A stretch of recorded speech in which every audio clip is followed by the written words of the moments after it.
Hello and welcome to the show. We call this Molotsky on Money. What is the show all about? Well, the clues are in the title. We'll be discussing money specifically, investment strategies, taxes, estate planning, insurance, and many other topics, all of it designed to help you and your family improve your overall financial picture. The Molotsky part of our title comes from our panel. Their name is Molotsky.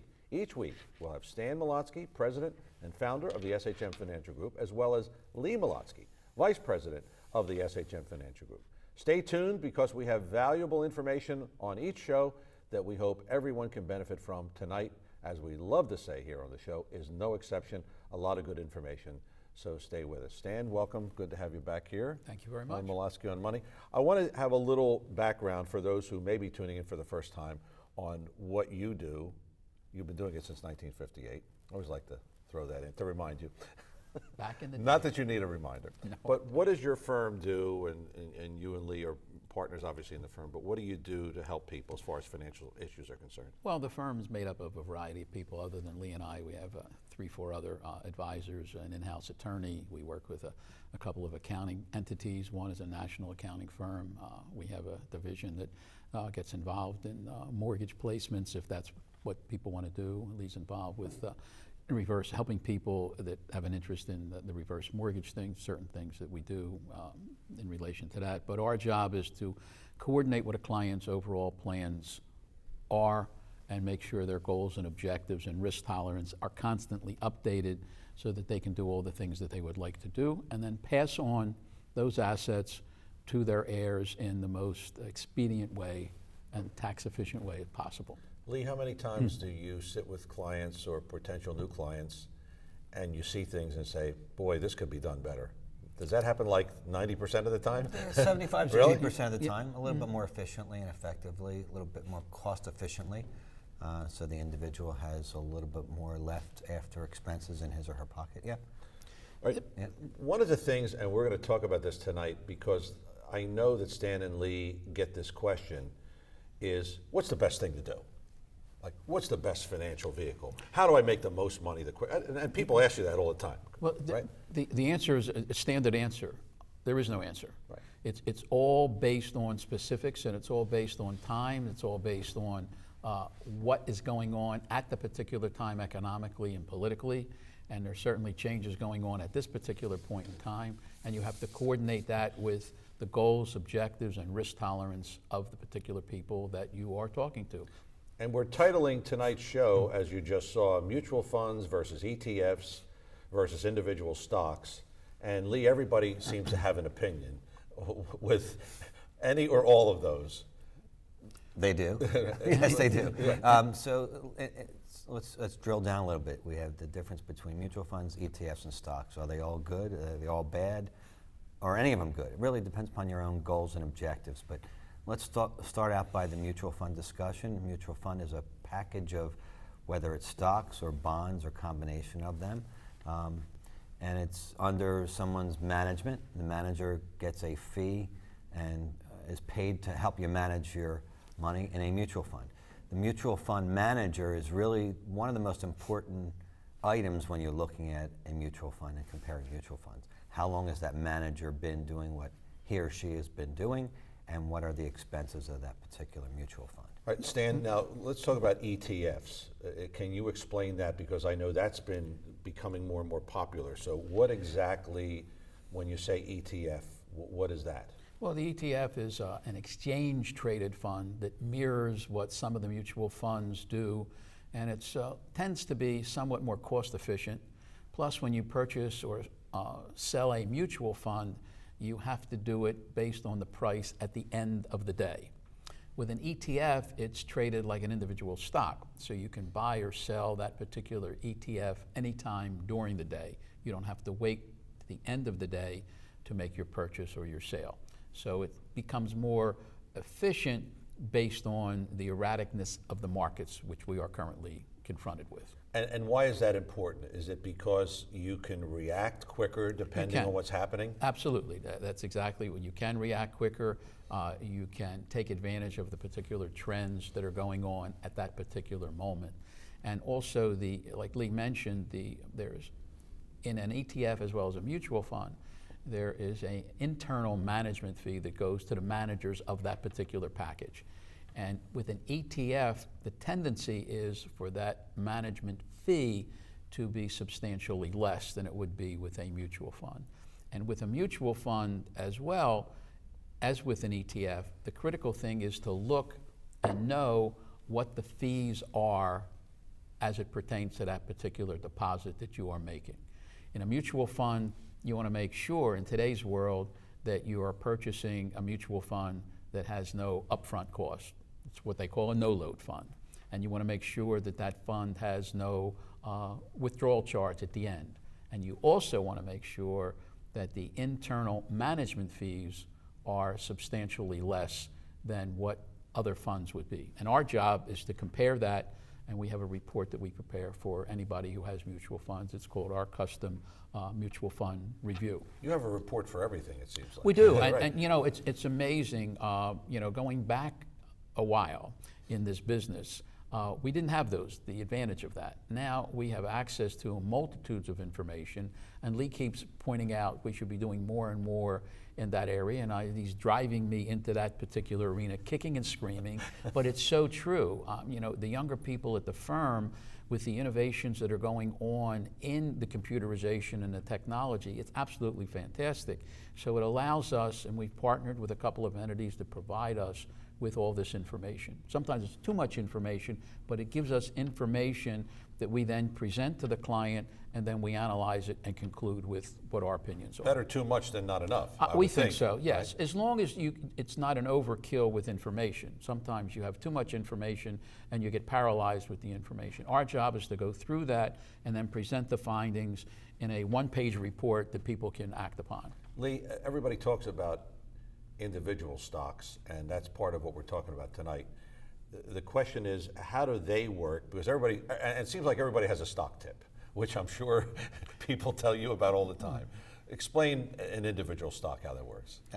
Simplistically, if you own an individual stock, you own a piece of that particular company. If the company does well, or there's a high demand for that particular asset, the value of the stock will go up. If there's not, the value of the stock will go down. So you're actually a co-owner, so to speak, of that particular company or that stock. So you can buy a stock in that company. You can purchase a bond in that company if there is such a thing in any particular company. The bond is not an ownership position. The bond is what we call a loanership position. And for lending that particular company money, you don't own anything in the company, but you receive in return for your lending that company a certain amount of interest, and that's called an interest rate. So in each case, though, an individual stock is really, you're really dealing with one company, right? As opposed Correct. to... You're buying into that business. Into that business, Right. where the others are is a collection Correct. of companies. Correct. Is that pretty much? That is exactly, correct. and it's just a matter of, you know, style. It's a matter of what makes the most sense for that particular person at that particular time. There's no totally right or wrong. It's just looking at the individual client and saying, okay, these are your goals, these are your objectives, this is your risk tolerance, this is what it is today, this is what you have. You're overbalanced here, here, and here, and therefore there should be an adjustment, whether you use the mutual funds or whether you use the ETFs or individual stocks. It's entirely up to you. But our job is to present to them the most cost-efficient way to do whatever it is they want to do.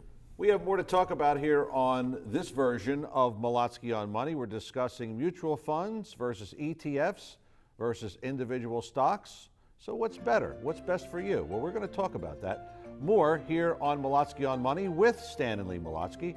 I'm your host, John DeMasi. Coming back with more. Don't go away. Stay tuned.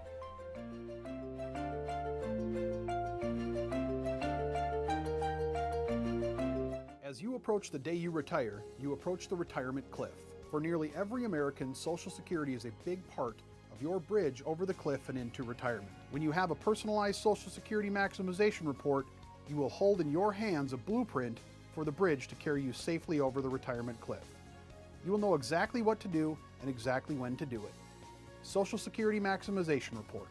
Maximize your Social Security income and minimize the dangers of the retirement cliff. Call us to discuss the reverse mortgage concept. If you should decide to proceed, you're required to go through a 60-minute phone or office interview. We will provide you with a list of HUD counselors you can call who will provide you with the counseling. Call us at 1-855-HUD-REVERSE. That's 1-855-483-7383.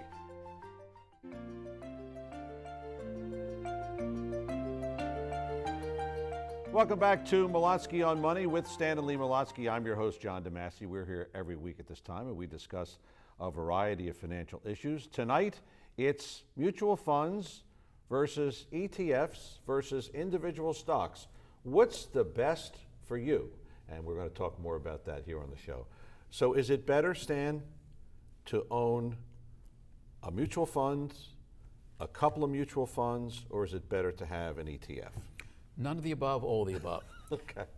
If a person is looking to put a certain amount of money aside on a regular basis, limited amounts of money, it's much easier to do it through a mutual fund than it would be an ETF. An ETF is like buying a stock, and therefore each time you make a purchase, it's a number of different purchases that you're making. Whereas with a mutual fund, you're making the same purchase, but you're doing it through that particular mutual fund. It's an easier transaction to do it through the mutual fund, as long as you know the cost of that particular mutual fund. The analysis that we do in the mutual fund arena is use a variety of different sources that basically tell us what the internal costs are of that mutual fund. In other words, is there a cost to purchase it? Is there a cost to sell it? Are there ongoing charges? And what are the internal management fees of that particular mutual fund? Which is back to what we did a show on this before. Correct. Where you talked about you got to be careful of your expenses, because the more expenses, the less money is in your pocket. Absolutely. And it's interesting because a lot of times people come in and say, okay, these are the mutual funds we have. You know, the market for the last year has been up X percent. You know, my fund is up X percent. Should it be better than that or less than that? And it's a matter of looking at the fund and saying, well, it could have been better if your expenses were a lot less. And there are alternatives that you could utilize that would make the performance so much better by eliminating some of the internal expenses. All right, Lee, I have a question. Sure. Okay, this is, I know a question, you get this all the time. Is it better to buy a mutual fund, or is it better to purchase a group of stocks on your own? If you're going to purchase a group of stocks on your own, you really need to be a hands-on investor. You need to know what you're doing, it would seem to be. You need to know what you're doing, but you have to be hands-on. So you're in an individual stock, you're going to pull the trigger on the purchase and you're going to pull the trigger on the sale. In a mutual fund, you don't have to worry about pulling the trigger, buying it, selling it, the individual positions. You just have to worry about or be concerned with who is actually managing the mutual fund portfolio that you own. Inside the mutual fund, the manager's job, he or she, their job is to pull the trigger on those individual stocks or bonds within that mutual fund package. And our job as advisors is to really show you the expenses of running that mutual fund and the performance of that manager and the risk that the manager is taking or the mutual fund is taking with your money. And that refers to? And that the risk that the manager or the mutual fund is taking with your money is something called a beta. And each mutual fund has a beta. You really need to know and understand the risk or the beta of that particular fund. All right, give me an example. What's a good beta? Well, it's all relative. Okay. The market itself has a beta of 1. So the market is, let's call it the S&P 500 or the Dow. Make it really simplistic. The market has a beta of 1. The risk of the market is the market. It's a 1.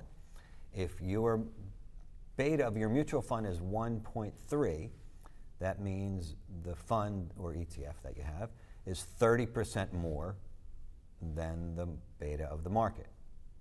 Does that mean it's more risky than the market? It's 30% more risky. So it's 30% more risky if it's a 1.3 than the market if it's 1.3. If it's so if 0.8, it's a 2, if it's a 2, it's double the risk of the market. Right. If it's 0.8, it's 80% risk of the market. So what you want to look for in relative terms is a low beta, right, lower risk, with a performance that's equal or above the market, which means that the fund is performing the same or better than the market, but the risk that the fund is taking is less.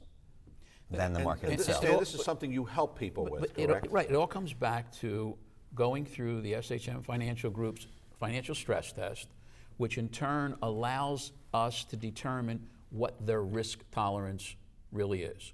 And if their risk tolerance is whatever, and it's comparable to the market itself, then you look for a mutual fund or an ETF that has a beta of 1.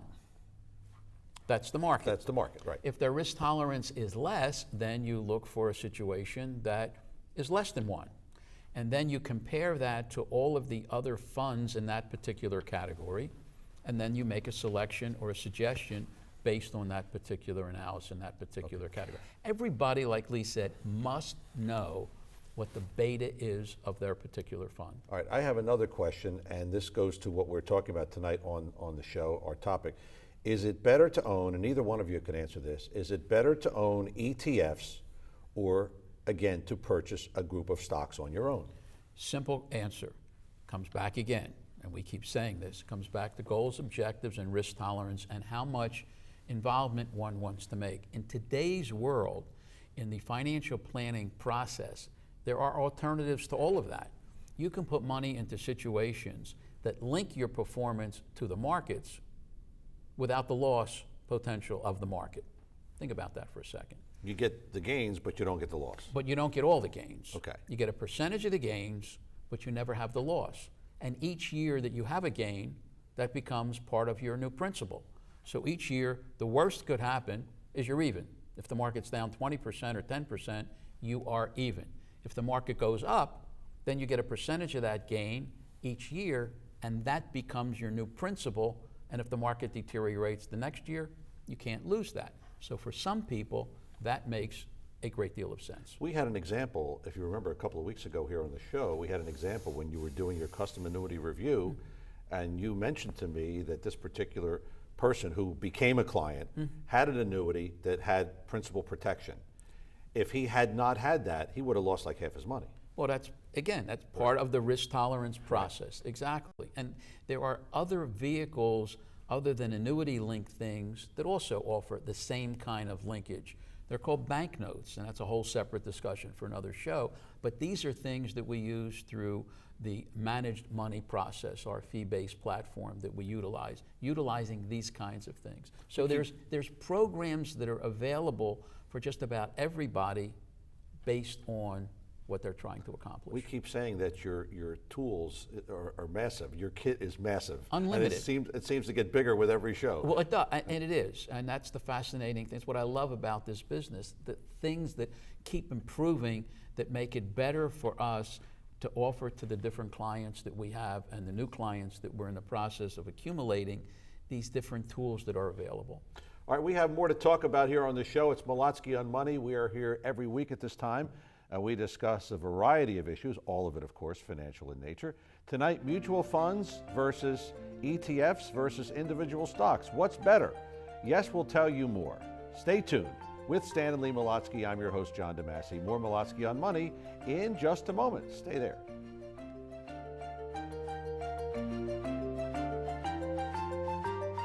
Balancing safety and risk in your portfolio is very important. An easy way to do this is to use the rule of 100. The closer you get to retirement, the less time you have to recover from losses. Not adjusting your risk as you age can have a traumatic effect on your retirement. This system will provide you with the percent of your nest egg that should be allocated to either safe or volatile investments. Do you know how to classify your assets? Do you know if they fit your risk tolerance? Give our office a call today for a complimentary Rule of 100 report.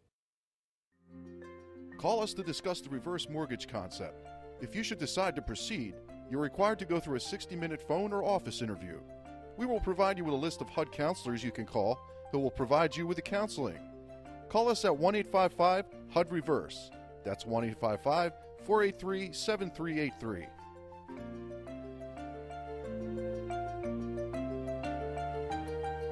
Welcome back to Molotsky on Money with Stan and Lee Molotsky. I'm your host, John DeMasi. Tonight we're talking about mutual funds, ETFs, individual stocks. So what is really better? That's what we're talking about here. And as always, we have our number up on the screen if you would like to talk to Stan or Lee Molotsky or any member of the SHM Financial Group during the week. feel free to give them a call. You can email them. You can go on the website. And I know, Stan, you talk to a lot of people who not only watch us, but listen to the radio show during the week. Correct. And, you know, and like you said, sometimes the conclusion is you should absolutely not own things that have risk. Again, based on what you're trying to accomplish and your risk tolerance and where this money is going and how much you need and who's going to get it when something happens to both you and your spouse. Giving you a perfect simple example, somebody, a young couple, they're 30 years old, have a couple children, or just starting family, and they live in an apartment, they're looking for a house. Should their nest egg of $40,000 or $50,000 be in the stock market? Should they own stocks? Should they own bonds? Should they own ETFs or mutual funds? I would say the answer is no. Why? Because that block of money, that $30,000 or $50,000, is earmarked For their house. for the purchase of their house. Right, okay. If that $30,000 or $50,000 goes down to $20,000 or $25,000, now it's going to take them another however many years to get back up to the 50. But that, So if that block is designated specifically for the purchase of a house, they should, to my humble opinion, they should not own stocks, bonds, or mutual funds or ETFs with that block of money. It's designated for the purchase of the house. but what that block of money should absolutely be used for, a portion of it, a small portion of it, with especially what a couple of kids we're talking about. Yes. And they're both in their 30s, they must have some kind of life insurance to protect their kids as well as the spouse. In case one of them Absolutely. passes away. Right. And it's so inexpensive today. At that age, At it's that very age. inexpensive, Well, right? it's even inexpensive at whatever age is you're trying to accomplish, but especially at that age. For pennies a day, you could have millions of dollars worth of coverage. It's insane not to do that. So let's project out for a minute. They find their dream house, they put $30,000 down, they have a mortgage. Now they have $20,000 sitting in cash to do whatever with. One of the first things that they may want to do is purchase an inexpensive term policy or something to that effect. To just to protect. Then develop a plan with $10,000 to $15,000 and certain dollars each month into an ETF or mutual fund, and maybe even some individual stock positions based upon their individual goals and objectives. Well, yeah, but with that in mind, I mean, and our advice, you know, it varies with each particular couple, the jobs that they have, you know, the family background, is there money that could be lent to them in certain times of circumstantial needs. Today's economy being what it is, it's critical that people have more in reserves than what they would normally have. And the rule of thumb is at least 3 to 6 months worth of income parked somewhere that they can get their hands on in case there is a struggle or a problem. Okay, we have plenty of questions, as we do on each and every show here on Molotsky on Money. And this is a question from Charlie in Woodbury, New Jersey. He says, I'm retired and have been following the market very closely of late. I was thinking of purchasing a few blue chip stocks, but hesitated. Just when I did that, the stocks I was thinking of purchasing went down, so I guess I did the right thing. Now, how should I approach the market? I need a bit more income as I am approaching 80. Well, A young guy. just a Charlie. young guy, just Right, a young guy. exactly. He's got 25 more years. It would seem to me, again, you guys are the financial advisors, but from what I've learned from you, at age 80, risk is not something that he would want to take a lot of, would he? Not not? necessarily. Maybe- Not maybe why necessarily. not? He may have, you know, plenty of other assets, and we haven't met with him and talked with him yet. But he may have plenty of other assets that can do all the things that he wants to do. And at 80, he probably could have 20-25% of his portfolio in risk-related things based on the size of that particular package. So, and that may give him something to do, may give him something to keep out of the way of his wife. I mean, so it's critical that he keep active in being involved in whatever it is he's planning to So do. you would say he could purchase some stocks, and you Depending may on- have some suggestions for him. Oh, no question about Okay, it. Depending on, again, what he's trying to do with the particular block of money that he has. All right, we have another question here, and this is from, let's see who this, this is Kyle in Elkins Park, PA. He says, I've been heavily into mutual funds for the last 20 years. Some have been real good and some not so good. I'm thinking of changing funds. My question is, how do I know today what will be a good fund, not only today, but in the near future? You forgot your crystal ball. You left it at home, right, Stan? But that's an easier question than the other one. Is it? I mean, because, Lee, you want to answer that, or should I just keep going? You're on a roll. Go Go ahead, ahead. go No, I ahead, mean, you're on a roll. you know, when you look at the mutual funds, there are different alternatives and different ways that you can approach it. The key with the mutual fund investor is to make absolutely sure that they know the costs of purchasing, selling, if any, and the internal costs of that particular investment they're considering. That's the first thing. You want the lowest cost, best performing mutual funds in the particular category. So what I'd like to do is take Kyle's success stories, and the ones that have not been successful, say goodbye to the relationship. Right. Goodbye. They haven't in the last 4 years gone up significantly in value. If they're growth funds, say goodbye. So cut your losses and move on. The ones that have done well, so that Kyle thinks, I'd like to run a little report for Kyle to see what the beta of those funds are and compare the amount of risk that the funds that have done well, how much risk are they taking in order to obtain the performance that you're receiving. So if they're taking unnecessary risk, beta is 1.3 maybe, and the market performance is equal to the market, or the fund performance is equal to the market, then maybe he's not doing as well as he actually thinks. But if the beta is low and the funds are doing very well relative to the market, they're keepers. See, every mutual fund has a rating, and we use 3 or 4 different rating services. And we look at the rating of the particular fund in relation to that fund in the same category, whether it's growth, income, foreign holdings, whatever it would be. And then we look at the beta. And if the beta is 1.3, that means the performance should be 30% better than the market itself. If it's not, then that's a starting point to say, well, you have 30% more risk, therefore you should have at least a 30% better performance. If not, maybe that's the wrong fund, and here's the reasons why you might want to consider doing something else. Can that report tell him what's going to be a good fund potentially in the future? No, not because it gives you what the statistics are up to that particular point. Right. Our job with our client that has these different things is to analyze that at least every quarter. Come back each quarter, upgrade that particular report, and make sure the fund's rating and the beta is keeping pace with that particular analysis. And we have people doing this all day long. I mean, Lee and I don't sit there and punch that stuff out. I mean, there are people that do that, give us that information, we report back to the client. Okay, do we have time for one more email? I believe we do have one more. Can we get to that real quick? This is Sarah, Linwood, New Jersey. My husband has always prided himself on picking good stocks. He's had a few winners, but he's had enough losers. I insist that we take a more conservative approach. We're both 61 and looking to retire soon. Where should we go with our investments? Not enough information. But basically, no, not enough specific information, but generally speaking, she's right. As you get closer to retirement, you want to make sure that the money that will be allotted for the retirement is going to be there. So 61, they may want to retire in 10 years, so they have plenty of time, but the market cycles are such that you have to be prepared for down cycles as well as up cycles. And as we keep stressing to clients, and we keep stressing whether it's on the radio program or these programs, you must absolutely always have an exit strategy in case something happens that you're not familiar with. And with that, we are going to put the wraps on another edition of Molotsky on Money. You want to talk to Stanley Molotsky or any member of the team, the number's been up on the screen. Feel free to call them, email them, check out their website.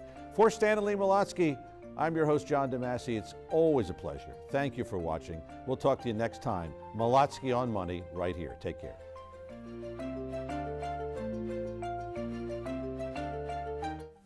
Do you know what your risk tolerance is when it comes to your investments?